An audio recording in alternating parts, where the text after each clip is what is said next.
Hello అందరికీ. Boiled egg omelette రీసెంట్‌గా భలే ట్రెండ్ అవుతుంది కదా! ఇక ఎక్కువ ప్రాసెస్ ఏమీ లేదు అనేసి నేను కూడా ట్రై చేసిన. నిజంగా టేస్ట్ వైస్‌గా సూపర్‌గా అన్నమాట.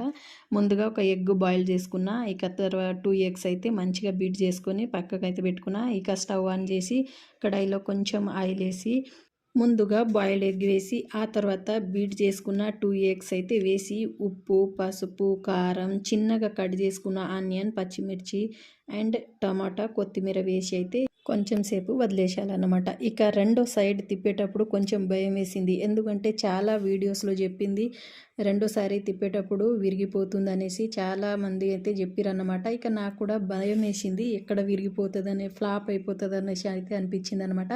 కానీ నాకైతే అలాంటిది ఏం జరగదు. ఫస్ట్ అటెంప్ట్‌లోనే నిజంగా చాలా బాగా వచ్చింది. సేమ్ ఎగ్ పప్పులాగా మంచిగా ఫ్లఫీగా చాలా బాగా వచ్చిందనమాట.